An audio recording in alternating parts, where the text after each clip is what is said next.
Pastor de la iglesia Narvarte. Ha sido para mí un gozo, un privilegio, un honor haber estado aquí. Alguien dijo por ahí estos últimos años, pero no fueron años, porque no llegamos ni a 2, ¿verdad? Fue como año y medio más o menos. Pero bueno, fue un tiempo muy interesante y suficiente para haberlos conocido, para sentir su cariño, para sentir su apoyo, su cobijo. Es algo extraordinario la iglesia de Narvarte. Pero bueno, ya se habló mucho de eso. Y hoy en la tarde vamos a hablar más de eso. Así que vamos a pasar al repaso de la lección, que hoy es el primer sábado del trimestre. Así que estamos iniciando con una lección nueva. Repaso la lección, segundo trimestre, que el título general de la lección se llama La promesa, el pacto eterno de Dios. Ese es el título general para estos 13 sábados. Bueno, no sé, ya son 20 para las 11, Julio, y todavía tenemos bautismos. Le doy. Bueno, vamos a ver. ¿Mandé? 2 horas. Uy, ¿qué me ha dicho, hermano? Dice mi esposa que cuando agarro el micrófono ya no lo quiero soltar, pero bueno.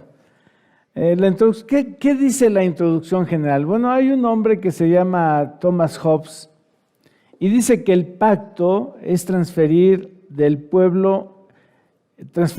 poder del pueblo a un soberano, que ese es un pacto, ¿no?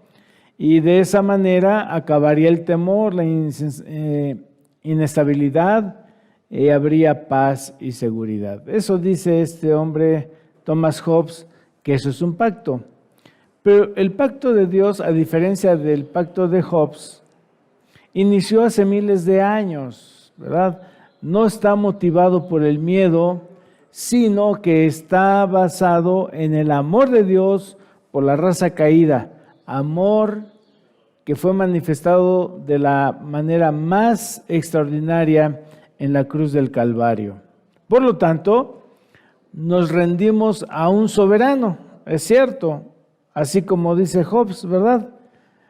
Renunciando a nuestros miedos, renunciamos a nuestras acciones tergiversadas de lo bueno y lo malo, hacemos el pacto no para recibir algo, sino porque ya recibimos lo mejor que tiene el soberano para nosotros, que es Cristo Jesús y su redención. ¿Cómo funciona esto? Es sencillo, hermanos. El pacto es un trueque, un cambio. Cristo toma nuestros pecados y nos da su justicia. Y este maravilloso regalo es por fe. Y aquí entra la justificación por la fe y todo ese tema de la justificación por la fe, que es maravilloso y extraordinario, pero muy amplio. Pero sencillamente, hermanos, el pacto es un cambio. Yo te doy esto y tú me das aquello.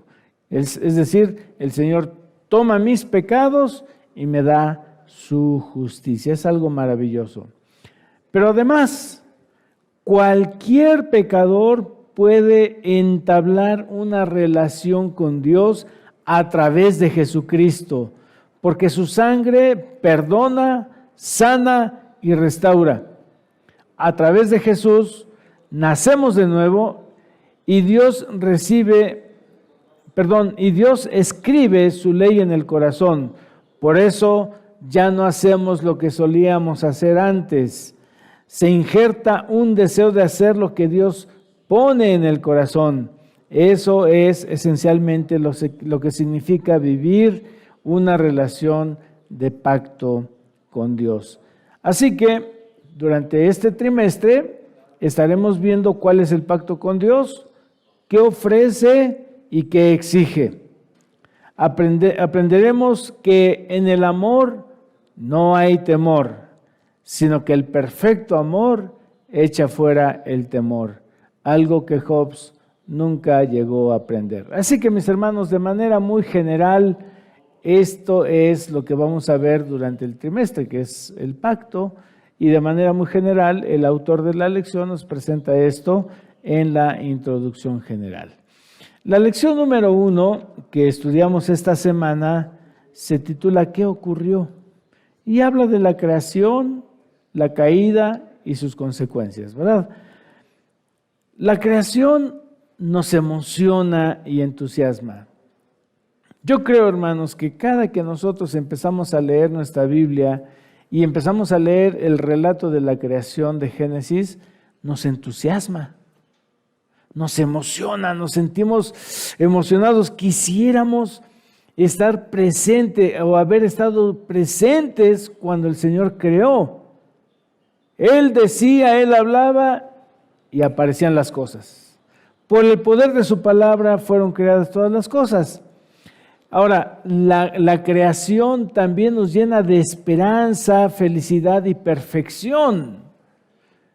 Esperanza porque un día vamos a estar nuevamente en esa perfección. Felicidad porque sabemos que tenemos un Dios todopoderoso y un Dios maravilloso que todo lo que creó lo hizo para nosotros. Y perfección porque vemos cómo es que tenemos un Dios que hace las cosas perfectas, ¿verdad?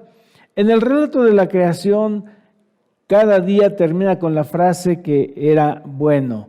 Pero ¿qué ocurrió? Como es el título de la lección de esta semana. ¿Qué ocurrió?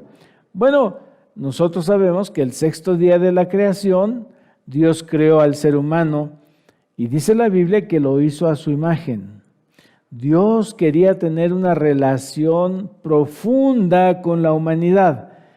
El relato dice, cuando terminó de crear al ser humano y toda la creación, porque con el ser humano se acabó el acto creativo, dice que Dios vio todo lo que había hecho y era bueno en gran manera.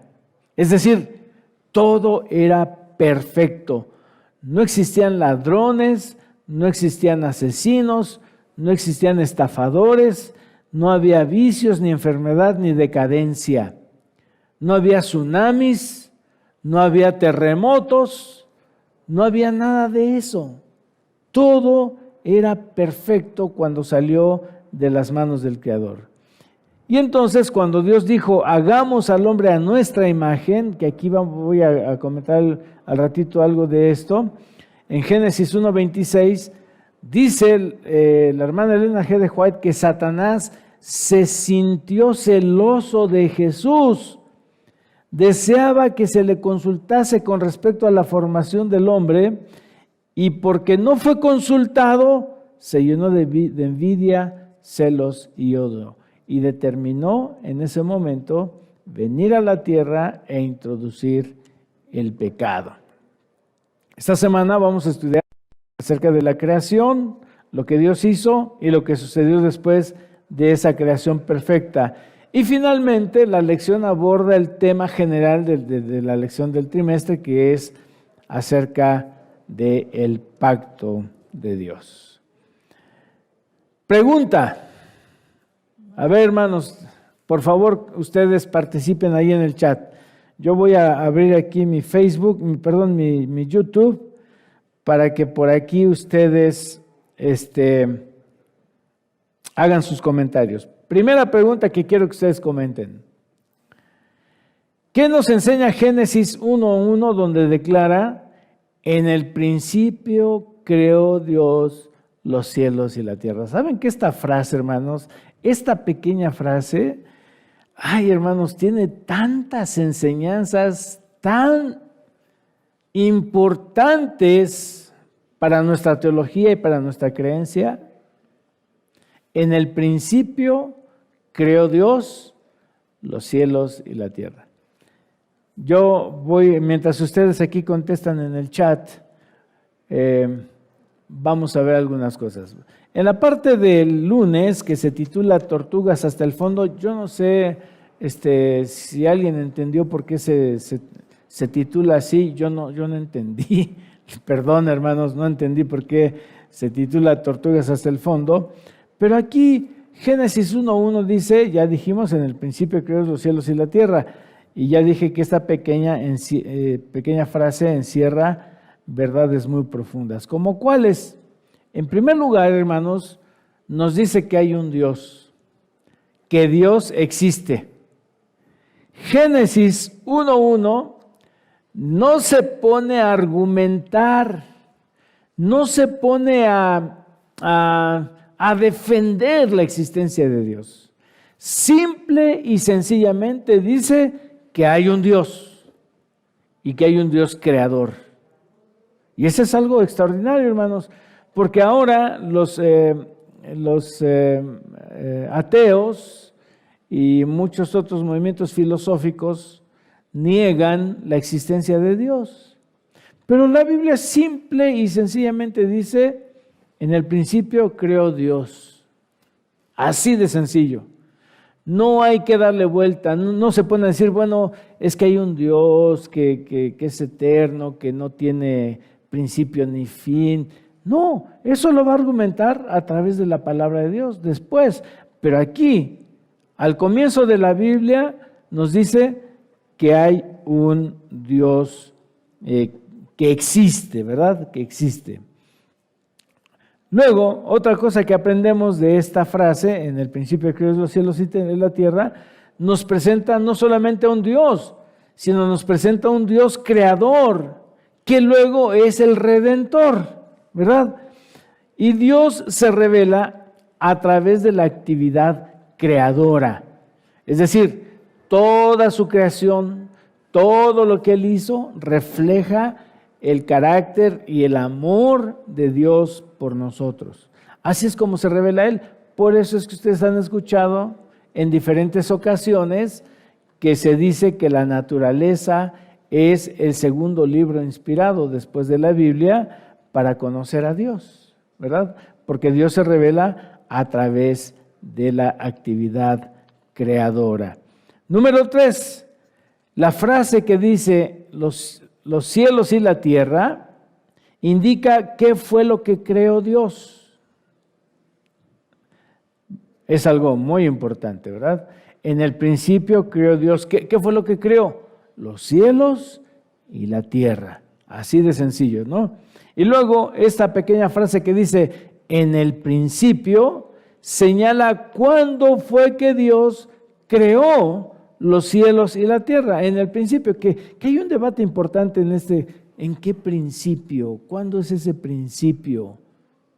Hay un debate teológico bien interesante, ¿verdad? A ver, me están indicando aquí, no sé si Julio, si quieres darle lectura aquí a las respuestas de los hermanos. Empezando con... Es que hay tantas palabras para usted, que tenemos un Dios creador, que Dios es el creador absolutamente de todo, que tenemos que orar por fe. Había una teoría sobre la creación donde el mundo estaba sostenido por 2 tortugas. Esa me gusta. Ok. Es muy importante hacer la diferencia para nuestro contexto, para el hombre. Dios es el creador absolutamente de todo. Perdón, la creación sostenida por una tortuga.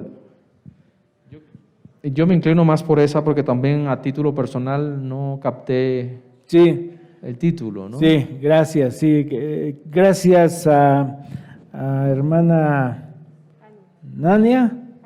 Jania. Aquí hay otro muy interesante. Acosta Cabinet dice, tortugas hasta el fondo. Es una mitología antigua que se creía que era la que sostenía el mundo como una planicie junto con 4 elefantes. Muy bien, gracias. El hermano Jaime de la Fuente dice, es muy importante hacer la diferencia, es para nuestro contexto, para el hombre. Sí, es muy importante hacer la diferencia entre este Dios, me imagino, hermano Jaime de la Fuente. No es para el universo, es para el cielo y la tierra. Sí, gracias, es para nosotros. Gracias, hermano Jaime. Dios es el creador absoluto de todo. Y bueno, las tortugas hasta el fondo, la mitología antigua que se creía que 2 tortugas sostenían el mundo, ¿no? Otros dicen que era un elefante, otros dicen que Hércules, ¿no?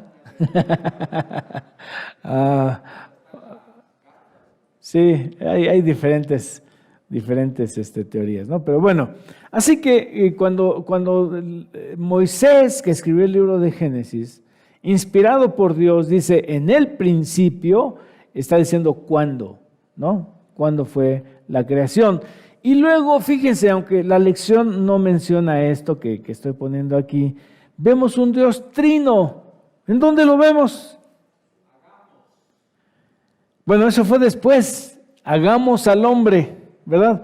Pero aquí, en el versículo 1, fíjense, en el principio creó Dios los cielos y la tierra. Bueno, aquí el nombre que se utiliza para Dios es Elohim. Elohim. Y saben una cosa, hermanos, que Elohim es plural, o Elohim, como quieran, ¿verdad? Es plural. Entonces, fíjense, primero dice, en el principio creó, ahí está en singular, y luego viene el plural. Es algo que, yo no sé, Moisés, qué estaba pensando, si se le vino a la cabeza, bueno, Señor, ¿cómo es que quieres que yo ponga en singular y luego en plural? No. Pero ahí vemos, hermanos, que desde el mismo principio de la palabra de Dios se presenta a un Dios trino. Sí. Pastor, perdón que lo interrumpa un momento. O sea que el texto, si lo pusiéramos literal, diría, en el principio creó dioses, los cielos y la tierra. Así Exactamente. diría, digamos. Así diría, así es. Gracias. Así que vemos aquí al Dios trino. Y miren, hermanos, entonces, Génesis 1:1 responde 4 preguntas básicas. ¿Quién es el creador? ¿Cómo lo creó? ¿Qué creó y cuándo lo creó? Allí, en esa pequeña frase, hermanos, están contestadas esas 4 preguntas que son básicas para entender la palabra de Dios y para entender la creación y para entender nuestro origen, para qué estamos aquí y hacia dónde vamos. Nosotros no tenemos la incertidumbre de los evolucionistas que dicen que nosotros descendemos del chango, aunque algunos lo parezcan, pero no es verdad.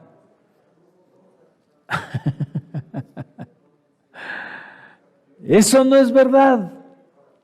Nosotros fuimos creados por Dios. Estamos aquí con un propósito. ¿Cuál propósito? De alabar el nombre de Cristo Jesús, de alabar el nombre de Dios. Para eso estamos aquí, hermanos. No estamos a la deriva, a ver qué pasa. Ay, pues me voy a morir y no sé qué va a pasar. No, estamos aquí con un gran propósito y tenemos un glorioso destino. Así que, hermanos, es extraordinario la narración del Génesis. Ahora, la parte del lunes se titula A imagen del Creador. Génesis 1:27 dice, y creó Dios al hombre a su imagen. A imagen de Dios lo creó. Hombre y mujer los creó. Pregunta. A ver, hermanos, ustedes, si alguien aquí puede participar a viva voz, no hay ningún problema, lo pueden participar, pero los hermanos que nos están siguiendo a través del YouTube pueden hacer sus comentarios aquí. Pregunta, ¿en qué medida somos a su imagen?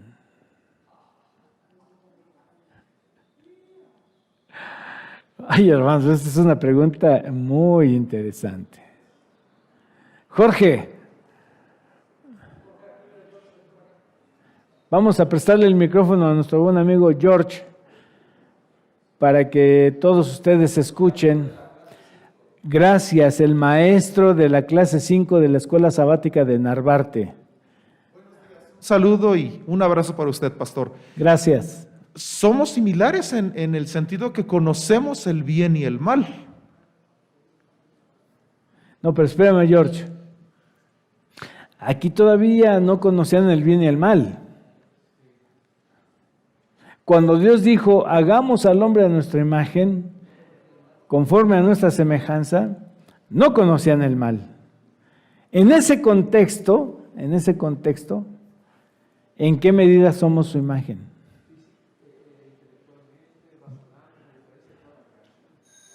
Bueno, aquí ya me soplaron. Razonamos. Tenemos bien. una capacidad cerebral que nos permite muchas cosas que el reino animal no puede. Perfecto, perfecto. Gracias. Muchas gracias, Jorge. Gracias, Julio, por haberle echado una mano. Les voy a decir algunos conceptos que obviamente estos conceptos los saqué de la lección de escuela sabática, ¿verdad? De ahí están sacados. De hecho, el 99.9% de lo que está aquí lo sacamos de la escuela sabática. Hermano Jaime, ¿quiere que lea algo? A ver, vamos a leer. A ver. El hermano Jaime de la Fuente dice, en su carácter, Artistic Wire dice física, mental y espiritual, pero más en específico a nuestro carácter. Edgar Contreras, su imagen estaba en nuestro carácter que fue deformado con la entrada del pecado. Muy bien. Hay otro de Irma Clays que dice, es una deidad plural, podemos comprender que no hay autoritarismo o imposición, que no hay un propósito egoísta, es una deidad trinitaria que en cada persona la constituye un propósito, física, mental y espiritual, dice Jania, y la mayoría dice física, mental y espiritual. Muy bien, es el primer concepto que tengo aquí en esta, ¿cómo se llaman? Bueno, en esto que está proyectando, ¿verdad? Dice, lo reflejamos en nuestra naturaleza, ¿qué? Física, mental y espiritual. Aunque, y esto repito, lo saqué de la lección de escuela sabática, aunque todavía hay mucho de él que no está, aunque todavía hay mucho de él que está envuelta en un misterio. No conocemos completamente a Dios. Es más, el mismo apóstol Pablo dice, ahora lo vemos por espejo, oscuramente. ¿Verdad? Hay muchas cosas que no entendemos, pero nosotros, físicamente y espiritualmente, somos semejantes a Dios. Número 2, por la singularidad de la mente humana es lo que hace una relación sustanciosa con Dios. Nuestra mente humana, hermanos, es única. Ningún animal tiene la mentalidad que nosotros tenemos. Y aún entre nosotros los seres humanos hay mucha diferencia de cómo pensamos, cómo vemos las cosas, cómo captamos el asunto, etcétera, etcétera. Pero en nuestra mentalidad nos parecemos a Dios. Número 3, voy contigo, Julio.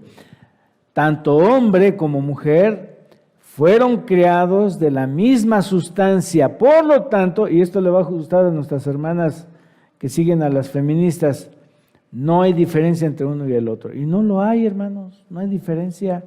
El problema con la raza humana es que el hombre, el ser humano y sobre todo los varones se fueron al extremo con las damas y entonces por eso hay tanto problema. Y ahora vemos que está resurgiendo todas esas mujeres que están peleando, desde mi punto de vista, de una manera equivocada, que seamos iguales, ¿verdad? Sí, Julio. Pastor, en la semana se surgió, digamos, algunas preguntas que me estuvieron lanzando en privado en la página de Facebook, preguntándome que si la frase a su imagen tenía que ver con que Dios tenía 2 ojos, una nariz, una boca, 2 orejas, 2 manos, 2 pies, ¿sí me sigue? O sea, sí. Como más de aspecto físico. Y bueno, y pongo la pregunta a usted, o sea, ¿a su imagen incluye también el aspecto físico, es decir, estas características que ya mencioné? Miren, esa es una pregunta que el ser humano se ha hecho a través de la historia. ¿Cómo es Dios? Y si ustedes ven los cuadros de Dios, generalmente es un hombre viejito, de pelo completamente blanco, plateado, ¿verdad? Con sus ojos, etcétera, etcétera, ¿no? Ahora, esa es una imagen, como dijera un profesor de la Universidad de Montemorelos, esa es una imagen antropomórfica, es decir, que tenemos una imagen de Dios como nosotros, ¿verdad? ¿Cómo es Dios físicamente? yo no les puedo decir, bueno, Dios tiene ojos, tiene boca, etcétera, ¿no? De que somos hechos a su imagen en el carácter y en el asunto espiritual, yo me inclino más por eso, ¿no? Yo me inclino más por eso. Ahora, recuerden, hermanos, que el apóstol Juan, en el libro de Apocalipsis, en sus visiones, ve a un hombre así, con esas características, ¿verdad? Con el pelo plateado, etcétera, sentado en el trono, ¿no? Así que todo eso nos puede dar una vislumbre, aunque como dice aquí, todavía todo eso está envuelto en un misterio, ¿verdad? Muchas cosas de él. Sí, Julio. Veo bien hacer esta pregunta. Carlos Díaz dice, hola, soy nuevo en la iglesia y ahora que hablan de la creación tengo una duda. De acuerdo a las escrituras de la Biblia, ¿dónde quedan los dinosaurios o qué pasa con ellos? Es una buena pregunta. Nos vamos a salir un poquito del tema, pero la voy a contestar muy rápidamente. Sí existieron los dinosaurios, por supuesto, pues ahí están todas las evidencias, ¿verdad? Ahí en el nuevo aeropuerto que están haciendo ahí, están saliendo un montón de dinosaurios. No podemos negar la existencia. ¿Qué pasó con los dinosaurios? Quedaron muertos en el diluvio. Así de sencillo, ¿no? Así de sencillo. Muy bien. La hermana White dice que Dios vio que el hombre no iba a poder contra esos animales y tuvo que destruirlos, ¿no? Muy bien. Génesis 2:7 nos muestra la forma diferente de la creación del hombre. Hermanos, eso es algo muy importante. Dios se tomó el tiempo de formar a Adán con sus manos. A diferencia de toda la demás creación, en donde Dios hablaba y aparecía o existía, con el hombre no dijo que se haga el hombre. No, lo que el Señor hizo fue que se tomó el tiempo, agarró barro, lo formó, hizo un muñeco, no sé, algunos creen que medía 3 o 4 metros Adán, y ahí estaba, hasta que entonces dice Génesis 2:7, que sopló aliento de vida en su nariz y fue un ser viviente. Su corazón empezó a palpitar, sus ojos empezaron a ver, su sangre empezó a circular, todo se puso en marcha. Es una creación diferente. Y Génesis 2:18 al 25 nos habla de la forma en que Dios creó a Eva.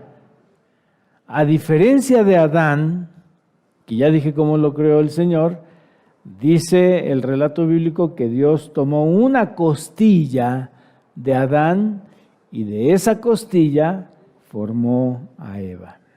Muy bien. Esta frase de a semejanza de Dios, miren lo que dice aquí, se ha sugerido que Tselem, que quiere decir imagen, esto está en hebreo, Tselem, denota el contorno de la sombra de una figura. Es decir, cuando ustedes ven una figura, el contorno de la sombra, eso es Tselem, que es imagen.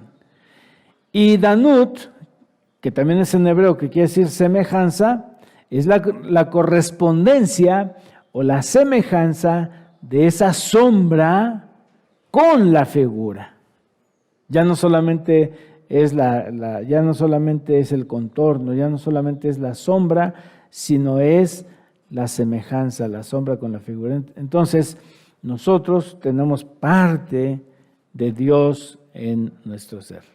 Y luego, el libro de las creencias de los adventistas del séptimo día, en la página 116, 117, miren lo que dice, algo muy interesante.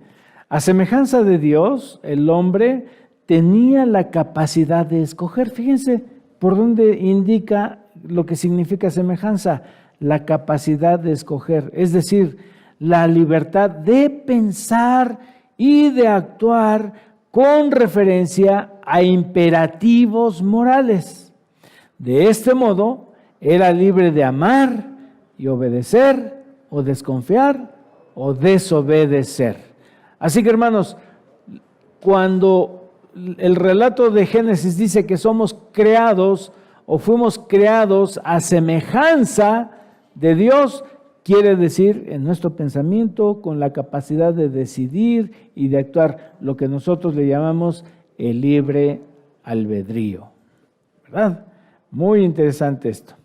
Muy bien, entonces pasamos a la parte del martes, que se titula Dios y la humanidad juntos. Y Génesis 1, 28 y 29 dice, y los bendijo Dios y dijo, fructificad y multiplicaos, llenad la tierra y sojuzgadla, y señoread en los peces del mar, en las aves de los cielos, y en todas las bestias que se mueven sobre la tierra.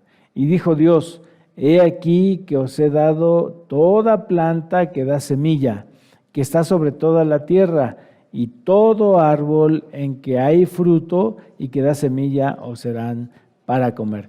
Estas palabras que acabo de leer, hermanos, son las primeras palabras que Dios dirigió a Adán y a Eva. Muy interesante, muy interesante. Ahora, pregunta con respecto a Génesis 1, 28 y 29. Pregunta, ¿qué tres aspectos importantes destaca Dios ante Adán y Eva en las primeras palabras que dirige a la humanidad? ¿Qué tres aspectos destaca Dios cuando Dios les dice que Dios los bendijo y les dijo fructificad y multiplicaos, llenad la tierra, sojuzgadla y señoreen, etcétera, etcétera, y todo lo demás? Si alguno de ustedes quiere contestar aquí en el chat, puede hacerlo. Número uno, primer aspecto que Dios señala en estas palabras, les señala a Adán y a Eva su capacidad de procrear. Y miren, hermanos, esta palabra procrear es muy importante, porque a Adán y a Eva y nosotros los seres humanos se nos da la oportunidad de crear, de participar juntamente con Dios para crear. Fíjense, Dios le dice a Adán y Eva, ustedes pueden procrear para reproducir más de su propia especie, ¿no? Así que yo me acuerdo que, yo no sé ahora, no lo he leído, pero yo me acuerdo que la definición de matrimonio de hace algunos años, más o menos decía, es la unidad entre un hombre y una mujer. Ahora no dice así. Ahora dice, es la unidad entre dos personas, nada más, ¿no? Pero antes decía, es la unión entre un hombre y una mujer que se aman, etcétera, etcétera, y con el objetivo de perpetuar a la humanidad. Así decía la definición de matrimonio, ¿no? Pero bueno, Dios nos dio la capacidad de procrear. Número 2, les muestra la tierra y les dice que la colmen, la gobiernen y la dominen. Es decir, como ya hemos estudiado en muchas ocasiones, Dios hizo al ser humano mayordomo de esta tierra. Y número 3, les indica la dieta que deben llevar. Algo importante, hermanos. No, fíjense, aquí está, se los pongo otra vez. Y Dios dijo, he aquí que os he dado toda planta que da semilla, que está sobre la tierra, y todo árbol en que hay fruto y que da semilla, os serán para comer. ¿Cuándo fue que el hombre empezó a comer carne? Después del diluvio. No había nada que comer, todo estaba destruido, y entonces Dios permitió que Noé comiera carne, pero ese no era el propósito original de Dios. Ahora, fíjense bien, hermanos, esta pregunta que está aquí viene en la lección de la escuela sabática. ¿Cómo ve Dios al mundo material en Génesis 1, 28 y 29? ¿Sugiere que hay algo malo en las cosas materiales y en el hecho de que disfrutemos de ellas?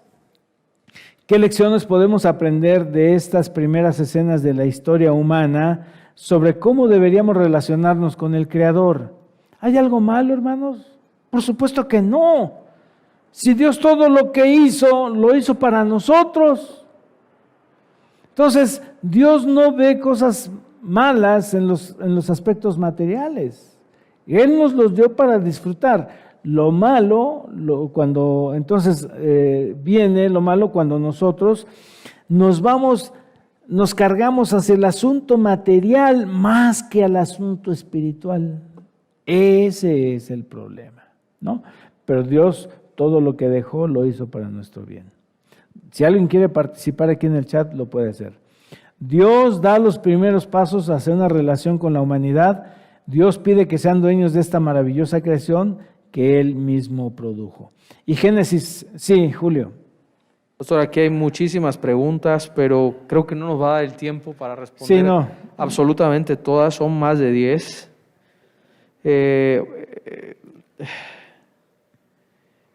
Hay muchas preguntas, todas muy interesantes, no sé cuál elegir, pero yo prefiero que avancemos y ahorita si vemos alguna muy puntual la lanzamos. Hay unas muy interesantes. Está bien. Sí, gracias, Julio. En Génesis 1:28 Dios bendice a Adán y Eva, ¿no? Es una bendición. Fructificad y multiplicad. Dice allí en Génesis 1:28-29 que Dios los bendijo. Miren, los voy a poner nuevamente. Y los bendijo Dios, dice el versículo 28, y les dijo, y ya les dijo todo lo que le tenían que decir. Así que viene una bendición para ellos. ¿Por qué? Porque Dios deseaba entrar en una comunión de intimidad con ellos, hermanos. Quería que fueran una amistad así íntima, bonita, ¿verdad? Y como criaturas de Dios, dependían totalmente de su bendición y de su cuidado. Entonces Adán y Eva no hicieron absolutamente nada para merecer lo que Dios les dio. Eran ellos únicamente receptores de algo que no merecían. Así que estas bendiciones, hermanos, que Dios nos da incluso a nosotros, porque ahora nosotros también somos los mayordomos de esta tierra, de lo que tenemos. El Señor quiere que tengamos una relación íntima con Él, ¿verdad? Y Él nos dice, yo te bendigo, yo te doy, crece, multiplícate, avanza. Pero todo esto no es tuyo. Muy bien, la parte número 5 del miércoles, que se titula En el árbol. Yo creo que aquí cuando hablamos del árbol es la historia más triste de la Biblia, ¿verdad? O una de las más tristes. Dice Génesis 2:16 y 17, y mandó Jehová Dios al hombre diciendo, de todo árbol del huerto podrás comer, mas del árbol de la ciencia del bien y del mal no comerás, porque el día que de él comiereis, ¿qué va a pasar? Ciertamente morirás. Pregunta, hermanos, pregunta, ¿cómo vemos al árbol? ¿Como un obstáculo? ¿Como una oportunidad? ¿Como una maldición? ¿O de qué otras maneras lo vemos? A ver, participen. ¿Cómo vemos al árbol? ¿Como un obstáculo? ¿Como una maldición? ¿Como una oportunidad? ¿O de qué otra manera podemos ver? Aquí hay una pregunta en el chat muy interesante. A ver. Si Dios sabía que el hombre iba a comer del árbol de la ciencia del bien y del mal, ¿por qué lo plantó en medio del huerto? ¿Qué símbolo tiene el árbol de la ciencia del bien y del mal? Creo que lanzan las preguntas igual que muy similares a la que usted está lanzando, ¿no? Muy bien, gracias. Sí, miren, Dios ya sabía todo, hermanos. Él es omnisapiente, ¿no? Él sabe todo. Recuerden ustedes, hermanos, lo vamos a ver un poquito más adelante, pero recuerden ustedes, hermanos, que Dios nos prueba. Ya el hermano Emanuel, en una ocasión aquí en el repaso de la lección Escuela Sabática, nos explicó muy bien qué es una prueba, a diferencia de una tentación. Y la prueba es para que nosotros nos superemos. La prueba es para que veamos la capacidad primero de Dios y la que Él nos da para salir adelante. Y cada que pasamos una prueba positivamente, salimos fortalecidos. Nuestra fe se fortalece. Entonces, Dios puso ese árbol como una prueba, ¿verdad? Para Adán y Eva. Muy bien, vamos a ver algunas sugerencias a la pregunta que hago. ¿Cómo vemos al árbol? ¿Como un obstáculo? ¿Como una oportunidad? ¿Como una maldición? ¿O de qué manera? Me voy a ir un poquito más rápido por el tiempo. Se puede ver como un obstáculo, ¿verdad?, para el desarrollo de Adán y Eva. Pero, Señor, ¿por qué nos pusiste ese árbol? Lo hubieras quitado y no hubiera pasado nada. Un obstáculo. Sí. También el árbol lo podemos ver como una excusa para pecar. Bueno, pues ahí estaba. Yo simplemente tomé el fruto y me lo comí. Es como cuando alguien comete un pecado, ¿verdad? Bueno, pues es que se me presentó y se me hizo fácil. Esa es una excusa para pecar. O se puede ver como algo muy difícil de superar, ¿verdad? No, es que no podemos, es tan difícil.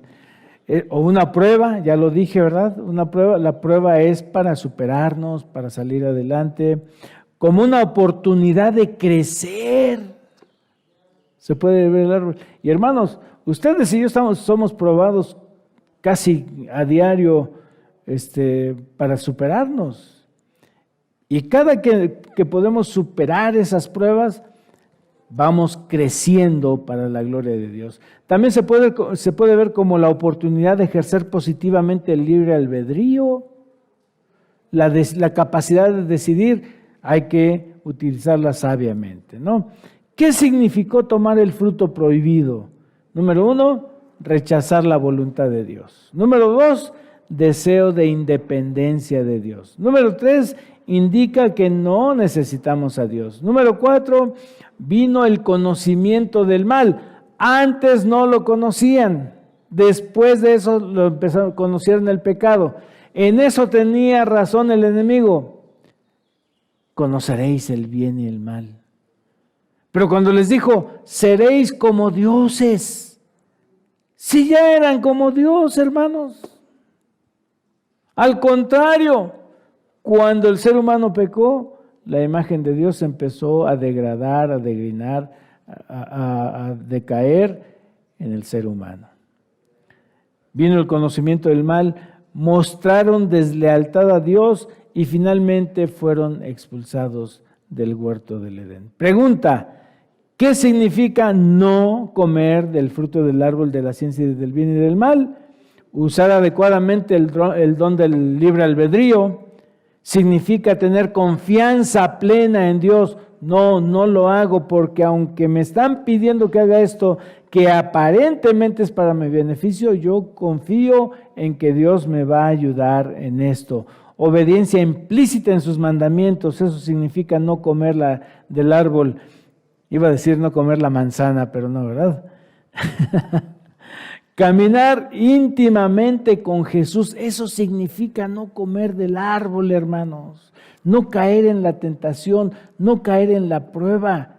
Si tú, hermano, hermana, caminas con Cristo Jesús todos los días, difícilmente vas a caer.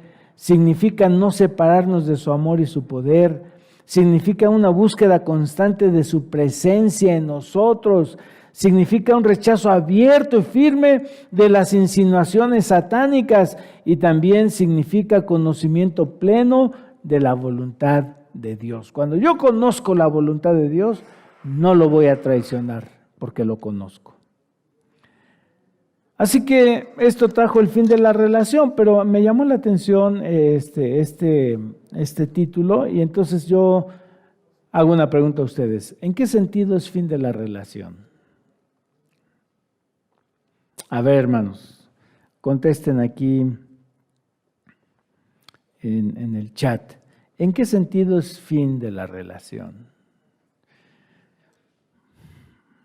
Bueno, por el tiempo voy a avanzar, Julio. Sugerencias. Se terminó la relación cara a cara, pero la relación continuó, pero ya no era cara a cara, ¿verdad? Número 2, cambió la comunión abierta con Dios a una huida, esto lo saqué de la lección, a una huida con temor de su presencia. Fíjense, qué tremendo cambio. Después de tener una comunión íntima con Dios, platicar con Él cara a cara, cambió a una huida con temor de su presencia. 3, Dios continuó comunicándose con Adán y Eva. Y en medio de la tragedia, Génesis 3:15 contiene palabras de esperanza y promesas de Dios. ¿Se acuerdan qué dice Génesis 3:15?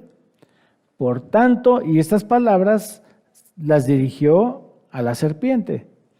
Por tanto, pondré enemistad entre tu serpiente y la mujer, entre tu simiente y la simiente de ella.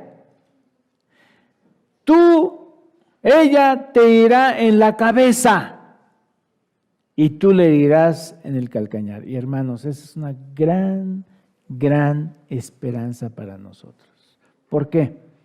Porque sí, la herida de Satanás al pueblo de Dios sí es doloroso. Ustedes saben dónde está el calcañar, ¿verdad? Está arribita del talón, es ese huesito que ustedes lo pueden mover. Yo me acuerdo cuando jugaba fútbol, Julio, cuando el mundo era joven y yo también. Y me daban una patada ahí. ¡Ay, cómo duele! ¿Cómo duele? Sí, cuando uno con su carrito y te golpean, ¿cómo duele? Bueno, es muy doloroso. Y Dios dice, sí, te va a doler la herida que te va a infringir la serpiente, te va a doler. Pero la herida que tú, mujer, iglesia, pueblo de Dios, le vas a dar a la serpiente es una herida de muerte porque es en la cabeza. A ver, quiero leer de aquí, de usted, hermano Jaime, ¿sí? No me ha llegado. Jaime Otoniel de la Fuente Morón dice, visual, está contestando la pregunta, ¿no? ¿En qué sentido es fin de la relación? Es un fin de la relación visual, dice el hermano Jaime, pero no de su omnipresencia. Perfectamente bien, gracias. Dios nunca abandona a sus hijos. Y Génesis 3:15 es extraordinario, hermanos. ¿Cuáles fueron las consecuencias de la desobediencia? Surge el relativismo, filosofía por la que el yo retiene la tendencia a decidir sus propios parámetros de moralidad, compite con la voluntad soberana de Dios y es totalmente invencible, salvo la intervención divina. Es decir, el relativismo compite con Dios. El relativismo dice, mi forma de ver, para mí, tener relaciones sexuales con una mujer que no es ni mi esposa, etcétera, etcétera, no hay ningún problema. ¿Por qué? Porque es mi cuerpo y mi cuerpo necesita eso. Para mí no es malo. Eso es relativismo. Para él puede ser malo, pero para mí no. Compite con la voluntad soberana de Dios. Allí empezó, hermanos, en el huerto del Edén, el relativismo. Número 2, obtuvieron el conocimiento del pecado y las consecuencias tan graves y catastróficas de las que estamos viviendo ahora. El manto de luz que los envolvía desapareció y presos del sentimiento de culpa aparecieron diferentes sentimientos negativos como el miedo y la angustia porque se escondieron. Tuvimos miedo y nos escondimos. ¿Cuándo habían sentido miedo? Y se empezaron a culpar el uno al otro y se empezaron a pelear. No, es que Eva me trajo, no es que él me dejó solo. Me imagino eso, ¿verdad? La Biblia no lo dice, ¿no? Pero bueno, empezaron a discutir, a pelear y finalmente, como ya dije hace un momento, fueron expulsados del huerto del Edén. Conclusión, la Biblia rebosa de llamados a los pecadores y aquí está el pacto, hermanos. El Señor nos llama para que hagamos un pacto con Él. Un trueque, como dije al principio. ¿Cuál es el trueque? Yo te entrego mis pecados y tú me das tu justicia. Miren nada más. Hoy. ¿No? Así es, hermanos. Y esto es solamente por la fe. Número 2. Algunos versículos. Salmo 95, 7 y 8. Porque Él es nuestro Dios, nosotros el pueblo de su prado y ovejas de su mano. Si oyereis hoy su voz, No endurezcáis vuestro corazón como en Meriba, como en el día de Masha. Me voy a brincar estos últimos versículos por el tiempo. Así que el mundo que el Señor creó era un mundo perfecto. Adán y Eva pecaron y todo se echó a perder. Ahora nos horrorizamos con todo lo que acontece en nuestro mundo. Sin embargo, y a pesar de lo cruel que se presenta en nuestro mundo caído, la misma narración de la creación nos brinda esperanza, porque a través de esta enseñanza maravillosa, el Señor nos da esperanza de tener un mundo perfecto. Sabemos quién es nuestro creador, y eso es magnífico, hermanos. No vengo de la casualidad, no vengo de una explosión grande allí en el espacio. No vengo de eso. Yo provengo del amor y del poder de Dios. Conocemos de dónde venimos, sabemos para qué estamos aquí y sabemos cuál es nuestro destino glorioso.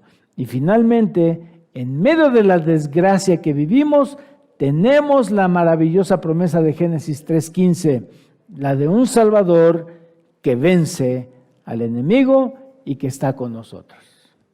Que el Señor les bendiga, hermanos.